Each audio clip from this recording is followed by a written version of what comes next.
Hello and good afternoon, everyone. This is Tori. Hope everyone is having a nice and relaxing Sunday. I will be discussing an overview of Work Group 3, Thriving versus Surviving. I pretty much think all of us in the group agree that in order to thrive with a disability, it really goes beyond merely surviving, adjusting, adapting, or responding to the disability. The textbook noted that a major premise of thriving with a disability is to understand what makes life worth living, how to flourish and be well both mentally and physically, and caring for others in the larger community. When one thrives or flourishes with a disability, they are not succumbing to the negatives of the disability, but rather turning this into a positive through community or advocacy. Kim made an excellent point that thriving will not occur without a little adversity along the way. She says that when considering trauma, the individual's ability to overcome and turn negative occurrences into positive ones, and to identify the value in the process of the struggle with adversity is really a crucial step towards thriving. This all goes back to resiliency. Jason explained resiliency really well in comparison to thriving. He noted, in his opinion, the main factor of individual level indicator is resiliency. For many people who are having difficulties with the magnitude of situations in life, the ability to bounce back and keep trying after repeated failures can only lead someone to adapt and persevere towards success. In my opinion, by individuals being able to bounce back from a painful situation can be a form of growth.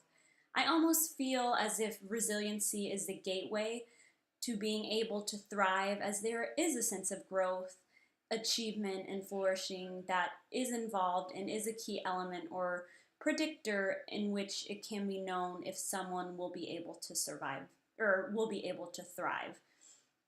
Also, Jason mentioned a very interesting comparison of thriving and surviving and the concept of wilderness survival. To be honest, I never really heard of the concept of wilderness survival, and at first was thinking it was sort of like survival of the fittest, but when I researched it more and read the comments, it is very fitting for this particular discussion. Basically, the concept is trying to stay alive in a less than optimal situation while trying to make adjustments such as survival skills in order to not only survive but thrive within that particular situation. I talked a lot about thriving throughout this whole discussion and not necessarily about surviving. So, to talk about surviving a little bit, Blair had a great comment about surviving. She noted that merely surviving does not mean that one has reached the end of the road. Rather, one's experiences and virtues can aid them in exploring their own personal strengths and guide one in leading a more meaningful life.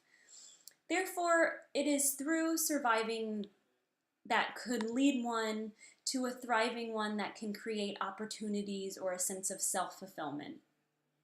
Kim also put it very simply, and she said that surviving is more of taking it day by day, just getting through the day dealing with your disability.